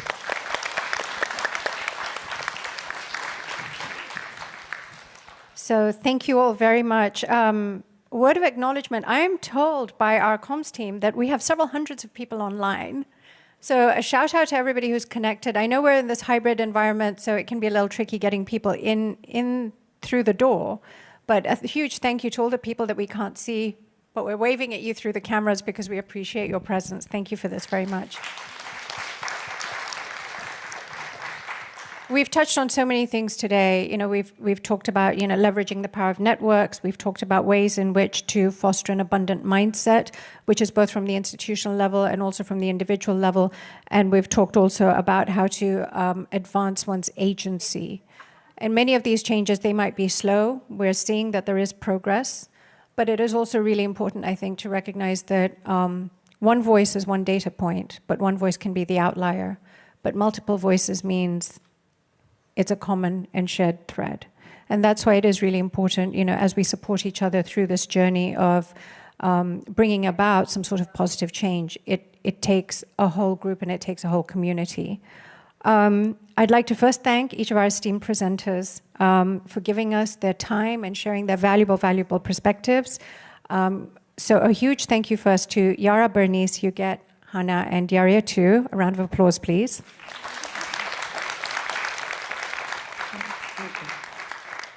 And if there is one thing that we can take away from today, it really is that it takes many different lines of advocacy and many voices to flip the narrative when it comes to women of color.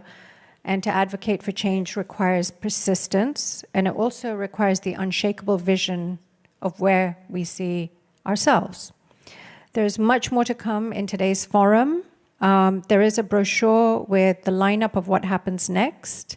Put it this way, there is going to be art, there is going to be lunch, and there is going to be more insights on a moderated discussion. So with that, I would now like to hand it over to Shanna Ross, who will take us from, look at this. Oh my God, is this the Oprah moment? Is this the Oprah moment? All right, well, here we go. And you get a gift, right? And you get a gift. Oh, sorry, I stepped on you. And here we go. And you get a gift. Thank you. Thank you. And Hannah's will be mailed right out. You'll get that, yours, Hannah. We Hannah, haven't don't worry. forgotten about you. Right. So thank you all very, very much. Please stick around. A round of applause once again for our amazing presenters. And Shanna, over to you. Thank you. Thank you so much. Thank you so much. I'm full. I don't know about you. I feel encouraged. I want you to stick around because we have a global lunch planned after the entertainment. First, we're going to welcome a poet, our very own Jennifer Akinyi Asego. Jennifer is a Kenyan national who joined the World Bank Kenyan office in 2002. She works now as a board operations analyst in the Global Partnership of Education Department here in DC. Jennifer has also worked in Juba, South Sudan, and in the Fragile States Hub in Nairobi. Jennifer worked in Kibra, the infamous slums, where she grew up mentoring young scholars. She enjoys time watching her two young daughters play soccer, taking dance lessons, and running 5Ks in her spare time. Jennifer's poem is entitled Women of Color.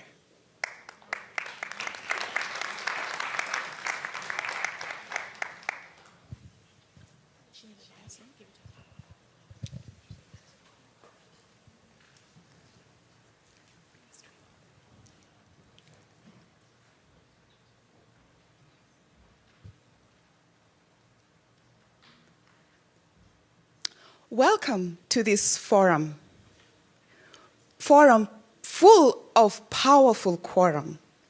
I call it our land, our treasure island, the land where our horizon will expand with knowledge so profound. You will like it here. We will blossom here. We will learn, we will engage, we will break barriers here. We will fight for equity and equality, for we have the ability and ingenuity to flip the narrative and promote inclusion. Yes, we will break these barriers. We will tell the naysayers, the ones who tell us, no, you cannot. No, it is not your time yet. It is not our time yet. We cannot do it. How unthinkable. We say no to exclusion. We flip the narrative. We promote inclusion. Women of color, absolutely phenomenal, undeniably adorable. You are a gem of humanity, pillars of progressive prosperity. We are great thinkers. Innovation is next to our nature. Can you believe the future? The possibilities? I am thrilled just by the zeal I feel in this surrounding. Let us flip the narrative and promote inclusion. You all give me hope as a woman of color. You are the dynamite that will break these structural changes we face. I know that you know that we know that yes, we can. We have the power to plant the seeds and prune the weeds. We have the power to find solutions and to fight the greed. We have the power to beat the odds and to succeed. Thank you all. Thank you for being proactive. Thank you for taking this initiative. Thank you for being the agent of a paradigm shift. Thank you for flipping the narrative and promoting inclusion. Thank you.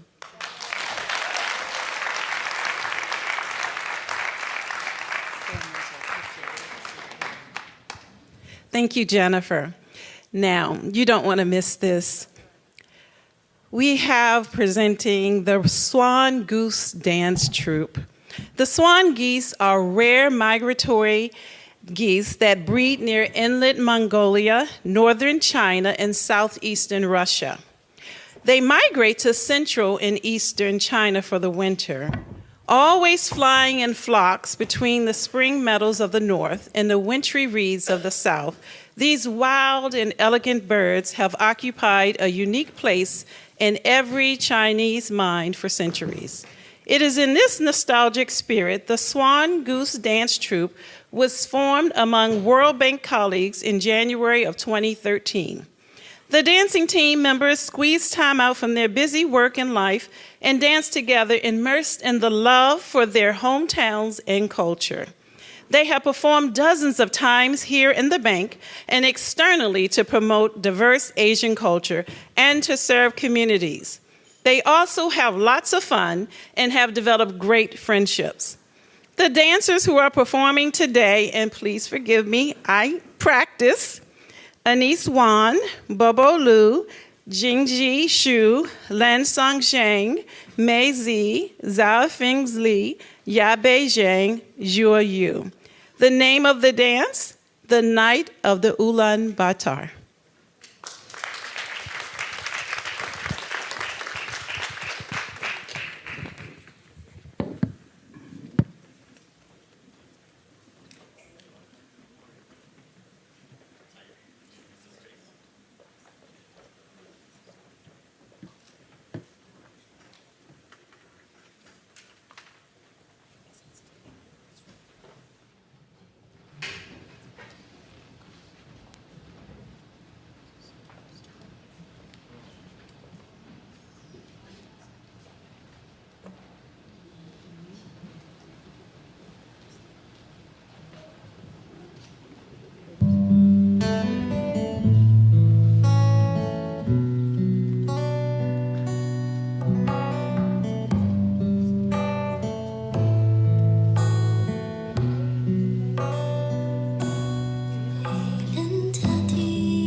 Global from every region lunch on the other side, and we'll join back in this room at 1 o'clock. Thank you.